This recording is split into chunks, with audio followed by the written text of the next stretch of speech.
Olha, Criciúma, desde a última quinta-feira, está vivendo um drama. Um drama que podemos dizer por causa de uma criança, o Augusto. Ele estava na rede da FASC, numa creche, que eu não vou divulgar onde é a creche para não haver nenhum tipo de retaliação. Mas ele estava nessa creche e ele acabou sendo mordido por uma ou outras crianças e a mãe dele foi avisada. E a hora que a mãe dele viu o estado da criança, entrou em pânico, entrou em choque.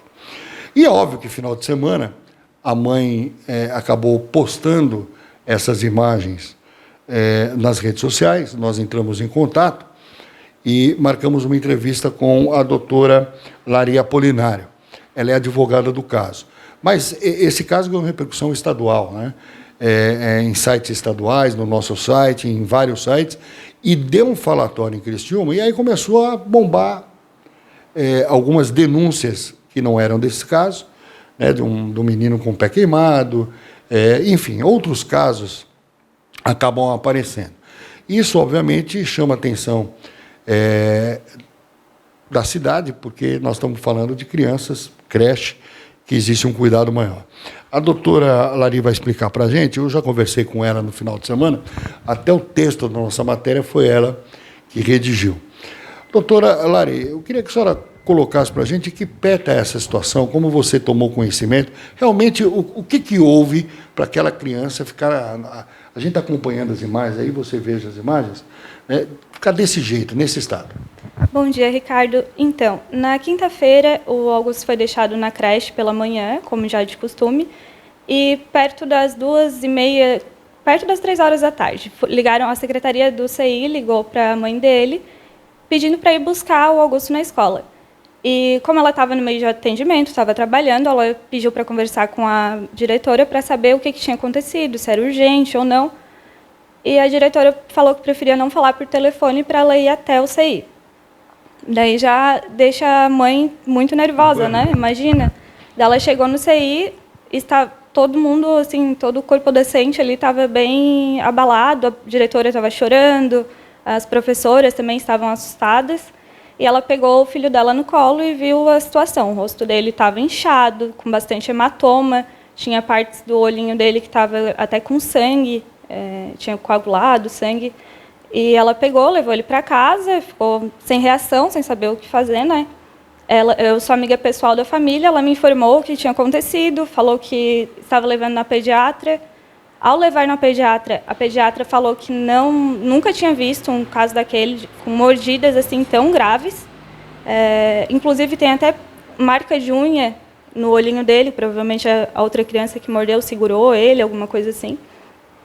E ela ficou nesse meio tempo sem saber o que aconteceu. Ela só sabia que o filho dela tinha sido mordido dentro da creche. Ela foi até a delegacia também, fez boletim de ocorrência, até por se tratar de uma criança, e fez o exame de corpo de delito, que ainda não saiu o laudo. E no outro dia ela foi até a coordenação da FASC para tentar entender o caso, né? Foi quando falaram para ela que perto do 12h40, 12h45, na troca de turno, a professora se afastou da sala para entregar uma criança a um pai, e quando voltou, viu o Augusto chorando e foi ver ele estava naquele estado.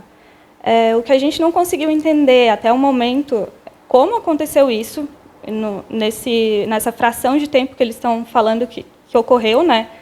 Os hematomas são muito graves pelo tempo que eles estão falando que aconteceu isso. Só para a gente relembrar, qual é o tempo que eles falaram precisamente? Olha, eles falaram que aconteceu entre o tempo de a professora ir até a porta da sala e entregar a criança.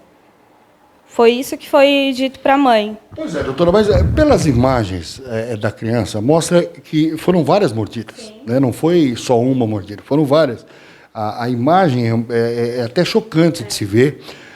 Essa criança, no meu entendimento, com as mordidas, deve ter gritado muito, porque não vai ser mordida e vai ficar quieta, principalmente uma criança. Se eles falam que o tempo foi levar uma criança até a porta da sala, daria para ouvir o choro e o berro ou alguma forma de defesa, né? Sim, com certeza. No primeiro grito de uma criança e a sala, eu já fui até o CI em outro dia buscar ele na escolinha, E a sala é aberta, não tem como não ter visto, não ter ouvido. Provavelmente, provavelmente não tinha ninguém naquele momento ali para olhar a criança. E chegou, ele já estava chorando, já tinha acontecido todo o fato. Bom, aconteceu. Aconteceu, é fato, não tem como voltar atrás. Agora, tem que analisar o porquê, como e como deixar acontecer isso. Esse que é o X da questão. Todas as creches, pelo que eu sei, são monitoradas, né? Tem câmeras. Vocês já pediram para acessar a câmera, para realmente ver o que aconteceu? Sim, já foi solicitado. Eles não entregam diretamente, então a gente solicitou por meio de boletim de ocorrência, que a polícia vai fazer essa averiguação das câmeras. Tá. E daqui para frente, doutora, aconteceu o fato, a mãe usou as redes sociais, dá uma repercussão muito grande.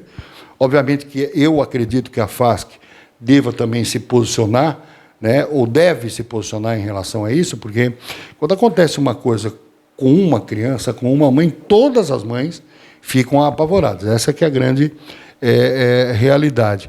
Daqui para frente, quais são os passos a seguir? O que a gente quer, no momento, é entender o que aconteceu.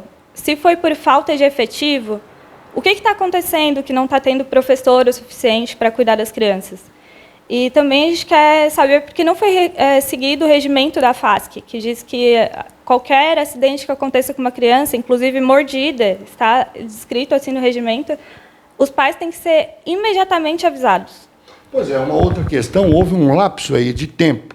Parece que a criança foi mordida e depois de 2 horas e meia que a mãe ficou sabendo. Sim, e a gente não sabe o que aconteceu nesse período. Se foi utilizada alguma medicação para acalmar a criança, se foi colocado alguma pomada.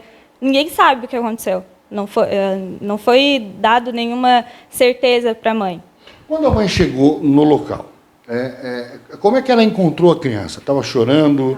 Como é que estava o estado da criança? Porque ela ficou um período de 2 horas em poder da direção, dos professores e tal. Como é que ela encontrou o filho? Ele estava muito assustado. O Augusto é uma criança muito calma, muito alegre, e ele se dá com todo mundo, vai com todo mundo, e ele ficou muito assustado. E quando ela viu ele, ela começou a chorar bastante, né? E ele ficou mais assustado ainda, tadinho, porque nunca viu a mãe chorando, nunca viu a mãe naquele estado. E ele ficou claramente magoado, assim, né? Depois do ocorrido. Ele ficou triste, ficou mais para baixo e tudo mais. Eu nunca tinha visto o Augusto daquele jeito. Ele é muito ativo, uma criança muito ativa. E a criança não fala, a gente não consegue saber o que de fato aconteceu. E, assim, em nenhum momento os pais estão querendo encontrar um culpado ou apontar alguém de maneira alguma, até porque a gente acredita que as professoras estão ali trabalhando com muito amor para cuidar das crianças. Só que não tem como elas dar conta sozinha de uma sala inteira de criança. Então, a gente precisa entender o que aconteceu, onde está sendo a falha, se está sendo da FASC, do repasse que está sendo passado para a FASC, que não é o suficiente, para a gente conseguir cuidar das outras crianças, né? Se não teve como evitar o acidente com o Augusto, que a gente consiga evitar que aconteça isso com outras crianças. Bom, está aqui a declaração da doutora Lari, né, em relação a esse acontecimento. É óbvio que vai ter desdobramentos, né? Primeiro desdobramento, eu acho que o pequeno Augusto vai ser transferido, porque acho que até fica ruim para ele voltar para a escola. Eles estão procurando um outro local para colocar o Augusto em outra creche, eles estão visitando outros locais, mas não sei nem se eles vão conseguir, a primeiro momento, colocar ele em outro lugar, porque está muito assustado. Os pais também, né, ficam com muito medo, muito receio. Apesar de eles precisam trabalhar, eles têm que trabalhar, mas a criança vem em primeiro lugar, né? Tá bom, então. Quero agradecer a doutora, muito, muito gentil, nos atendeu para essa entrevista. E é uma entrevista de alerta, né? Se coloca bem a situação. Ninguém está aqui a caça às bruxas, procurando os culpados, nada. É tentar entender o que aconteceu para tentar resolver para que não ocorra de novo. Essa que é o X da questão. São crianças, a gente sabe que tem que ter não 2, 3, 4 olhos, né? Porque em qualquer momento acontece alguma coisa. Agora, o que é de estranhar é o protocolo, que deixa em aberto aí para a FASC querer responder. Por que um fato ocorre meio de meio, vamos supor, e avisa a mãe só 2h30 da tarde, né? Muito estranho isso que a mãe também achou. Porque quando acontece uma coisa com o filho da gente, que a gente quer ser avisado o mais rápido possível. Segundo o regimento da própria FASC, né, o protocolo que elas têm que seguir A professora viu que aconteceu um acidente dentro da sala de aula, ela reporta para a direção e a direção, no mesmo momento, tem que comunicar aos pais. Esse é o protocolo que eles deveriam seguir. Não foi deveriam, né? Deveriam, que nesse caso não seguiram. Mas vamos aguardar a resposta, com certeza vai ter uma nota oficial, vai ter a resposta da AFASC em relação a este e outros casos também, que agora começam a pipocar, né? Um menino aí que está com o pé queimado, outros acontecimentos que a doutora também ficou sabendo, enfim. O que a gente quer é cessar isso, que as crianças tenham paz, que os pais possam trabalhar com calma, sabendo que seus filhos estão sendo bem monitorados.